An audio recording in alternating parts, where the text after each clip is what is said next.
All right, welcome to the Board of Public Safety meeting for Wednesday, June 2nd, 2021. I'll be looking for a resolution approving the minutes of the May 5th, 2021 meeting of the Glens Board of Public Safety. So moved. Second. All in favor? Aye. Number 2 is a request by the Glens Collaborative to close Glen Street from Bay to the traffic circle and Maple from Ridge to Bay on October 16th from noon to 3 p.m. from Wingfest. And this is something they've done in the past. We're unable to do it last year, but it's always a real big event. I'd move. As long as they have, people at the appropriate sites, Yeah. Mayor. Yeah, the collaborative's really good about that. I'll second that motion. Okay, all in favor? Aye. Okay, motion passes. The third thing is a request by Ward 5 Councilman Jim Clark to remove the traffic signal at the intersection of Saple and 3rd Streets and replace it with a four-way stop. And I think there's documentation in here on a report from Jim. This is something that we did similarly over on Sherman Avenue, and it seems to work pretty good. So I'll open the floor for any kind of discussion on that. I'm unfamiliar with the location, but it's Sherman and we're talking about what Well, across. Yeah, Yeah, that's, yeah, makes sense. makes sense. The others, every other school's gone to it. Yeah. Does make sense. Okay, so with that, I'll look for a motion to approve that. So moved. Second. All in favor? Aye. Next, we'll go to Chief Schrammel's report. Yeah, not much. The mayor told you the last month meeting we were getting new aerials, so that aerial is actually here. It's in service. Right now it's in not limited service, go to all calls, but I have a limited number of people who actually interact with it until we have the full training, which we get next week. So engineers from Pierce will come up and do a full training. So until that occurs, there's a limited number of people on each crew who will drive it and set it up and get it closed. So just tell them about the difference from setup from the old truck to this one when you're on scene. Oh yeah, there's, well, the old truck, and I know Timmy knows for sure that it was very difficult to set the old truck up even with 2 people. So usually 2 people was minimum, you couldn't need more, depending on where it is. And often when you place the truck, it always had to be, placement was difficult because the bucket was actually in the rear of the truck, so, or excuse me, the front of the truck, and the turntable was in the rear of the truck. So you set it up based on the turntable location. So it became very difficult. If you went to certain buildings, you'd have to back it in, because if you drove it in, you wouldn't have the reach of the bucket. So there's a lot of things and factors that go into a bid mount, and the new technology with this bid mount, we can actually get that truck in place. It's got cameras to show you where the 2 outriggers go. It's got 4 downriggers instead of outriggers, and it takes about 30 seconds to get the truck set up, where you can get somebody in a bucket and get it in the air, which is far better than our last truck.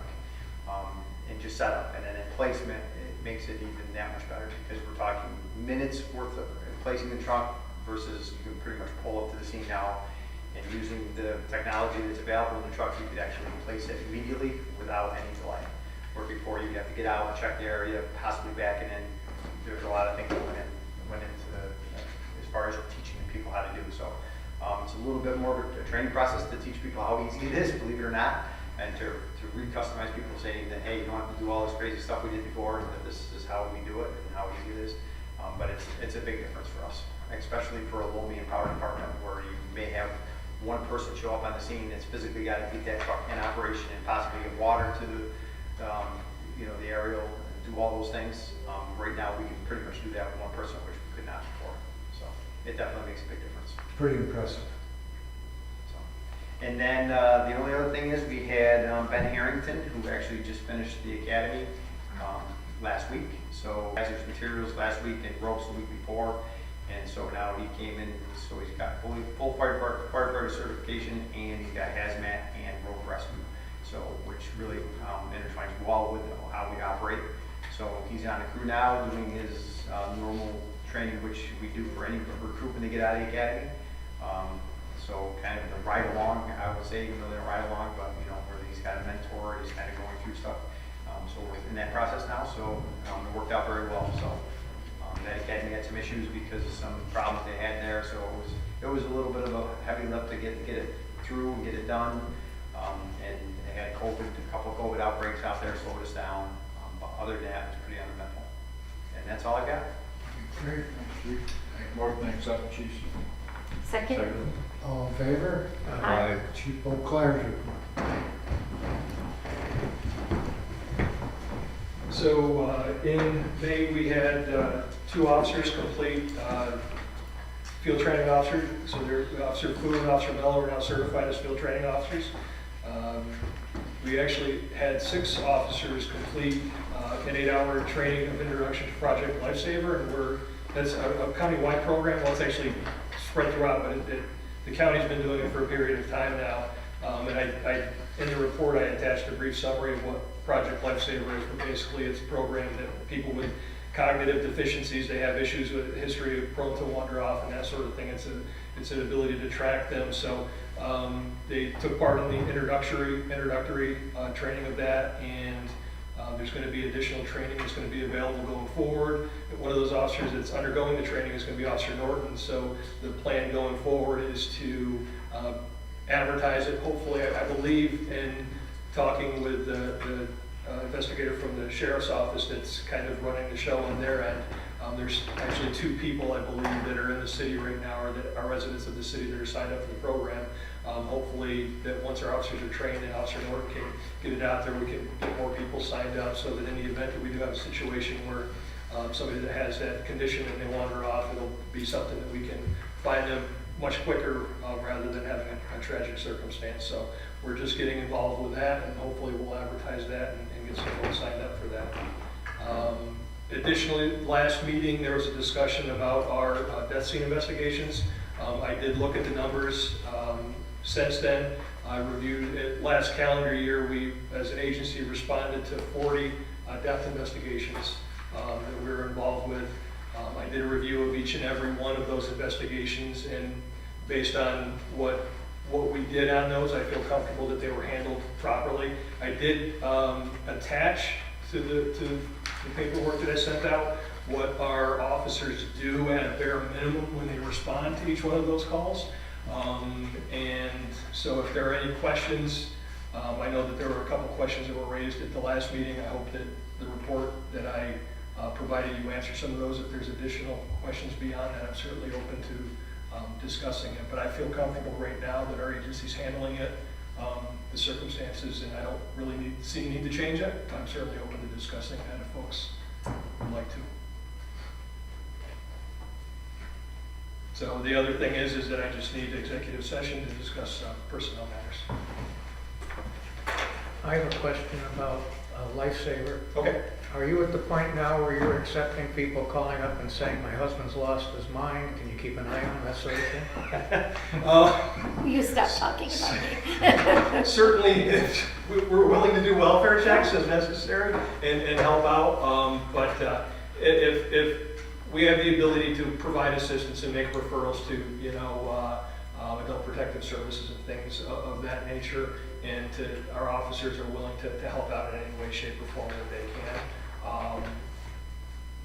Those are tough situations as far as with folks that they're on that line that they're having issues, but they're not to the point where a doctor is going to order them into a certain place or whatever. So we try to involve the family in those circumstances as much as we possibly can. Obviously, it's not a strong suit that the police are really strong at, so we try to make referrals to other agencies that are available in the county. Also, hopefully, when we have our social worker on board, that would be something that could help facilitate referrals for the family going forward. But right now, our primary role is if somebody's wandered off or if they're deemed to be a danger to themselves or somebody else, we'll go in and we'll try to, at least deal with the situation, triage that situation at the moment, and then try to make referrals as we can. So is the city planning purchasing any devices for Project Lifesaver? I'm sorry, what? City planning purchasing any devices for Project Lifesaver? We don't, I haven't seen it, I don't know what the entire training entailed of, but My understanding is they're very similar to GPS tracking devices, that if somebody's in the woods, they have a device that allows them to lead them to those individuals that they have. The reason I ask, I know that our VFW posts, initially we bought one for Warren County Sheriff's Department, and annually we send $120 to them as a $10 a month Right. service charge Yep. for use of the device. Yep. I don't know how many devices the sheriff's office has, but I know that as something maybe if they had it in the, if once your officers are trained, Mhm. had it in the city, you wouldn't have to go to Warren County all the time. No, I think that this was something that I wasn't aware of. They actually reached out to us and said, this is something that we're looking to expand, and is this something you'd be interested in being a part of? And, you know, certainly, that's something that we think is important. And so that's why we sent the officers out up in May, and as they gather more information, as they become familiar with the program, I think that a lot of it, that this Lifesaver group is obviously they're not for profit. And so anything that we can do to facilitate and make it easily accessible to people, you know, we'll help out wherever we can and in whatever way we can. I don't know enough about it to comment on whether that would be something that the department would purchase or the city would purchase to have them on hand, or would they, you know, be in a position to help out a family that can't afford it, perhaps, that sort of thing. We would need to get more information on that, but at least at the upfront point, it certainly seems to be a worthwhile program. Oh, yeah, I think it's based really on worthwhile. what we found. So we've unfortunately had a lot of circumstances like this, and some have had happy endings, others have had not so happy endings, and certainly any one of those we can make happy endings, we prefer to do so. So I apologize for the joke made, and I do also agree this is a wonderful program. We have a friend whose mom is going through some difficulties right now, and I think this would be a great benefit for her. Unfortunately, she's not in our county, but it is something I'm going to share with them. yeah, Thank they're you. a not-for-profit that I believe has gone internationally. They have their website, they have all kinds of information on their website, so, yeah.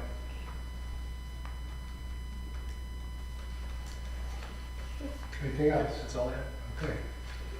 Motion to accept. Second. All in favor? Aye. Old business. Mayor, excuse me, I brought up, we were talking about red lights before in the past, and I brought up the issue of the Ridge Street and Raymond Lexington. I don't believe it's Raymond, it's Ridge and Lexington Lexington and there. Jackson. Jackson, thank you. Yeah. Is that something we could look at also? Yeah. Maybe not a four-way stop, but it just, It's such a difficult intersection because it doesn't match Right. up. right. And I think they have looked at it in the past, but I can talk to the Transportation Council again. I've actually got them doing a study right now with a company that's called just Barton and LaJudas. We're looking at the intersection out here that we've had several requests to look for, and the police have actually done their own little one out here at Glen Bay, and then also up on Sherman Avenue and Glen Street. So Barton and Judas is actually looking at those two now.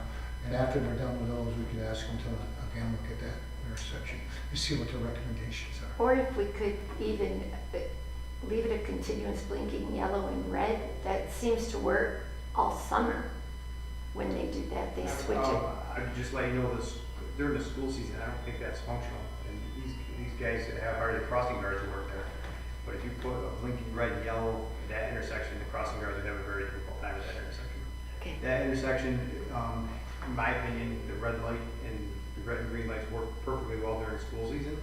I don't believe that when you're putting the crossing guard in a dangerous situation, I believe, Yeah, because if you do anything other than what's there now, that's my personal opinion. Just because I lived there my whole life, I've seen that intersection my whole life,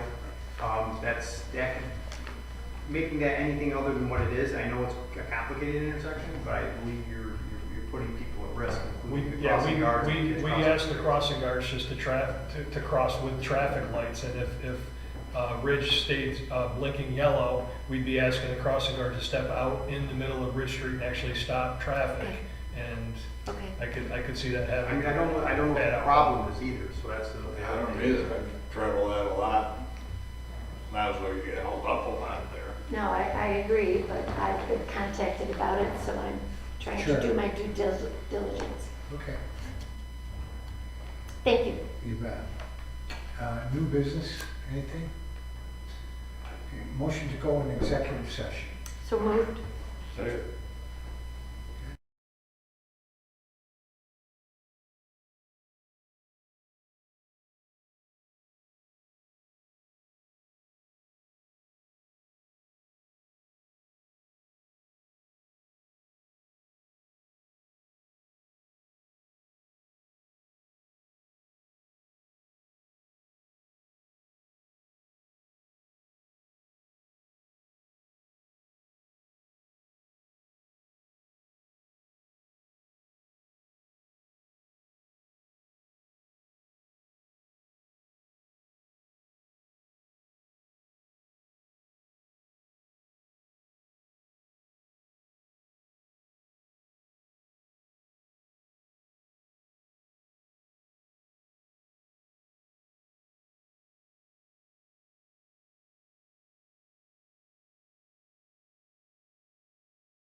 Okay, I'll look for a motion to come out of executive session.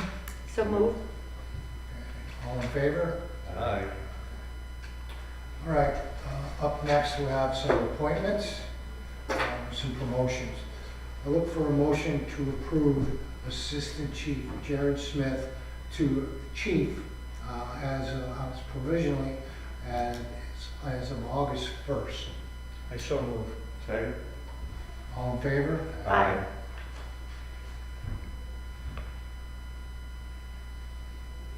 Okay, the next promotion would be to lieutenant, would be Sean Lovelace.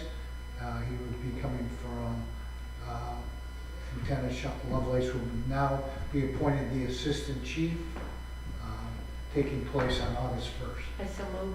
Second? All in favor? Aye. And the next appointment would be Patrolman Carl Madison to the position of lieutenant on patrol. And that will take place on July 4th. So move. Second? All in favor? Aye. Is there any, well, I would like to say on camera that I want to thank Chief O'Clair. He's done a great job. I think he's helped the new chief, assistant chief, Jared Smith, to learn the ropes a little bit. It's not been an easy thing. We've had a lot of stuff going on in the city, and there's a lot of changes. Both of these gentlemen were involved, along with Mike Seidel, with the police reform. Did a great job. The city was able to put our paperwork in on time, even though the state didn't realize that we had sent it to them. And it took us a while for them to realize that they actually had it, but they did do that. And also Chief O'Clair's leadership during some of the demonstrations that we had, and some of the excitement that we had over the last year. He's done a great job. So I want to thank you on behalf of the Common Council and the citizens of Glens Falls for your service that you've done for your city. And we want to thank you. Thank you, Mayor, I appreciate it. Thank you. Is there anything else you would like to discuss? All right, so I'll look for a motion to adjourn. So move. Second? Second.